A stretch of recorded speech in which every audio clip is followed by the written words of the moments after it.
Welcome to Strip Cover Look, where we squeeze the bigger picture of literature. I'm Adrian Ford, and we're here for a poetry discussion that comes to us from the mind of Charles Bukowski in this, The Pleasures of the Damned.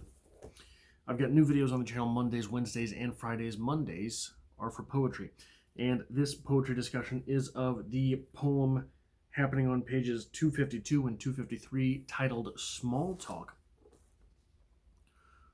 All right. While we are gently celebrating tonight, and while crazy classical music leaps at me from my small radio, I light a fresh cigar and realize that I am very much alive and that the 21st century is almost upon me. I walk softly now toward 5 a.m. this dark night. My 5 cats have been in and out looking after me. I have petted them, spoken to them. They are full of their own private fears wrought by previous centuries of cruelty and abuse. But I think that they love me as much as they can. Anyhow, what I am trying to say here is that writing is just as exciting and mad and just as big a gamble for me as it ever was, because death, after all these years, walks around in the room with me now and speaks softly, asking, "Do you still think that you are a genuine writer? Are you pleased with what you've done? Listen, let me have one of those cigars." "Help yourself, motherfucker," I say. Death lights up and we sit quietly for a time. I can feel him here with me. "Don't you long for the ferocity of youth?" he finally asks. "Not much," I say. "But don't you regret those things that have been lost?" "Not at all," I say.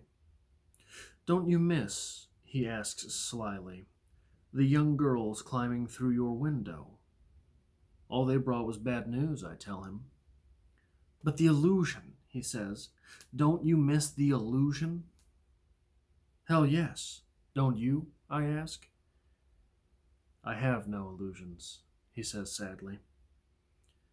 "Sorry, I forgot about that," I say, then walk to the window, unafraid and strangely satisfied to watch the warm dawn unfold.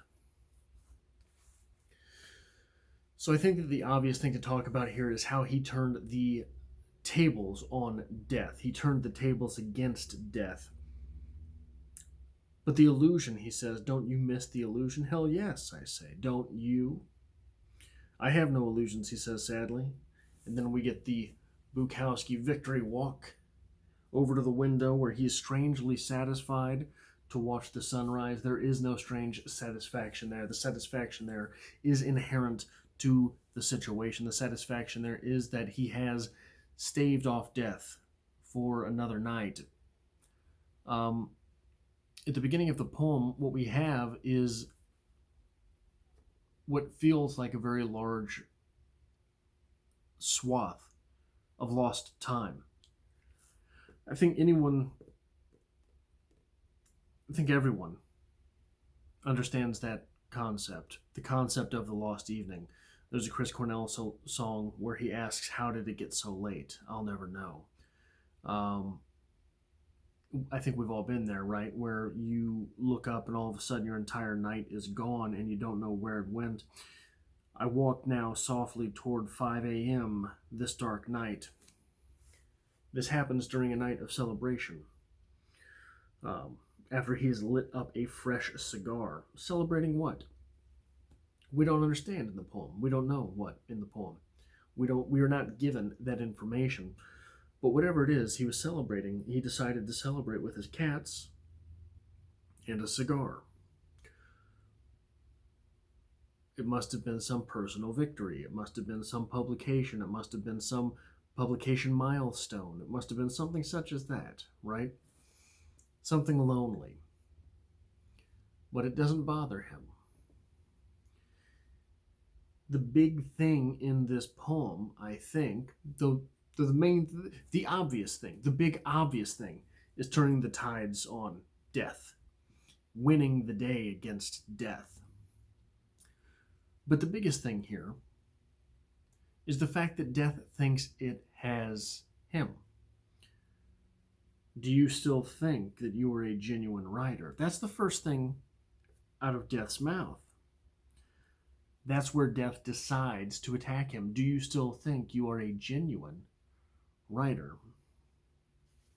This comes right after Bukowski, Chinaski, the speaker, has said writing is just as exciting and mad and just as big a gamble for me as it ever was, because Death, after all these years, walks around the room with me now. So, all these things that Death is asking him about, don't you miss this, don't you miss that, don't you miss the ferocity of youth? No, I don't, because one can still find the same tincture, so one can still find the same amount of danger in life, because he or she faces the death that is present versus seeking the death that one does not confront on a daily basis, implying that in our youth we have to be more wild and more rambunctious in order to find death and confront it, in order to be a genuine writer. Because what is there to write about besides death? What is there to write about if we don't have the fear of death? What is there to write about in life that is fulfilling if it is not fulfilling in the face of death, if it is not in contrast to death? A classic sort of question about writing, right? A romantic sort of question about writing, right? Bukowski turns the tides on death later in the poem by accepting the fact that earlier in the poem he is already in the face of death. He's already there with death. The speaker here is someone who, look, I don't know how many cigars you've smoked in your life. You carry that cigar with you the next day. That's a single cigar. We have him in this poem lighting a fresh cigar, suggesting this was a multi-cigar evening. I don't know how many multi-cigar evenings you've had in your life. You definitely carry those with you the next day. And so does everything inside your apartment.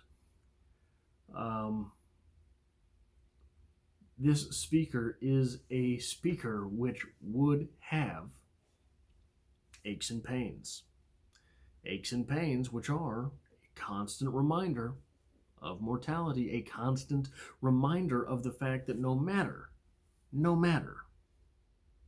how well you were to treat yourself, and this again is an individual not treating himself very well, no matter how well you decided to wake up one day and treat yourself, at no point in your life after, say, 20, at no point in your life after that are things going to get easier.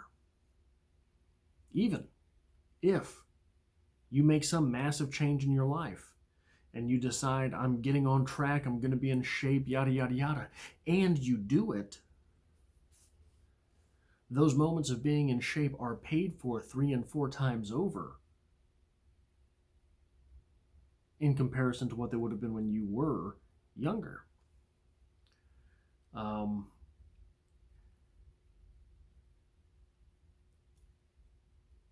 So accepting this and knowing this as an inevitability, not even an inevitability, because an inevitability suggests the future. Accepting this as a constant, accepting this in the present, is something that allows the speaker here to acknowledge the fact that he is dealing with death on a daily basis. So it is that closeness to mortality which allows our speaker here to claim authentic writerhood.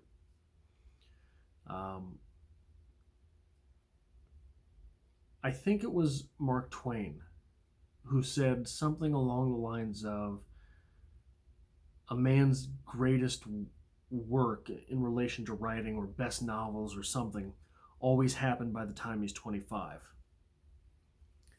First off, I hope that's not true. I'm a decade past that. Second off, I doubt that's true because while and whereas your nearness to ideas may be more vivid in your 20s, your nearness to death and therefore mortality and therefore what it means to be human normally come after that. That is all I have for this poetry discussion. I hope to see you next time for another one.